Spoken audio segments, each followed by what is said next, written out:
School കുട്ടികൾ നിന്ന bus സ്റ്റോപ്പിൽ നിർത്താതെ പോയ ബസ് പിന്തുടർന്ന് പിടികൂടി മോട്ടോർ വാഹന വകുപ്പ്. തൃശൂർ വരാക്കര റൂട്ടിലോടുന്ന മാതാ ബസ് കസ്റ്റഡിയിലെടുത്തു. ഡ്രൈവറുടെ ലൈസൻസും സസ്പെൻഡ് ചെയ്തു. മോട്ടോർ വാഹന വകുപ്പ് എൻഫോഴ്സ്മെന്റ് വിഭാഗമാണ് നടപടി സ്വീകരിച്ചത്. സാനു കെ സജി ചേരുന്നു. സാനു, എന്താണ് വിശദാംശങ്ങൾ?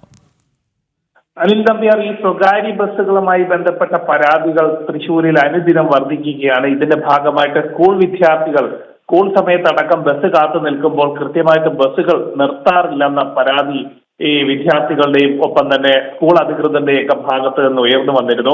ഇതിനെ തുടർന്നാണ് മോട്ടോർ വാഹന വകുപ്പ് എൻഫോഴ്സ്മെന്റ് വിഭാഗത്തിന്റെ നേതൃത്വത്തിൽ ഒരു നടപടി ഇന്നുണ്ടായത്. അതായത് സ്കൂൾ സമയത്ത് തൃശൂർ വരാക്കര റൂട്ടിൽ ഓടുന്ന മാതാ ബസ് ഇതുമായി ബന്ധപ്പെട്ട് കസ്റ്റഡിയിൽ എടുത്തിരിക്കുകയാണ്. സ്കൂൾ സമയത്ത് വിദ്യാർത്ഥികൾ നിന്ന സ്ഥലത്ത് നിർത്താതെ വളരെയധികം മുന്നോട്ട് പോയിട്ടാണ് ഈ ബസ് നിർത്തിയത്. ഈ സമയത്ത് പ്രദേശത്ത് പെട്രോളിംഗ് നടത്തുകയായിരുന്ന മോട്ടോർ വാഹന വകുപ്പ് ഈ ബസ് പിടിച്ചെടുക്കുകയായിരുന്നു. ഈ ബസ്സിലെ കണ്ടക്ടർക്ക് ലൈസൻസ് ഉണ്ടായിരുന്നില്ല. ഒപ്പം തന്നെ ഈ മാതാ ബസ് കഴിഞ്ഞ ഏതാനും മാസങ്ങൾക്ക് മുമ്പ് ഈ റൂട്ട് തെറ്റിച്ച് ഓടിയതുമായി ബന്ധപ്പെട്ടും ചില പരാതികൾ ഉയരുകയും അതേപോലെ തന്നെ പെർമിറ്റ് ഇല്ലാതെ സർവീസ് നടത്തുകയും ചെയ്തതിന്റെ പേരിൽ മുൻപ് പെറ്റി അടിച്ചിട്ടുള്ളതാണ്. നിലവിൽ ഈ ബസ്സിനെതിരെ നടപടി സ്വീകരിച്ചു എന്നാണ് മോട്ടോർ വാഹന വകുപ്പ് അറിയിച്ചിരിക്കുന്നത്. തുടർന്നും വരും ദിവസങ്ങളിലും ഇത്തരം പരിശോധനകൾ ഉണ്ടാകുമെന്നും ഉദ്യോഗസ്ഥർ അറിയിച്ചിട്ടുണ്ട്.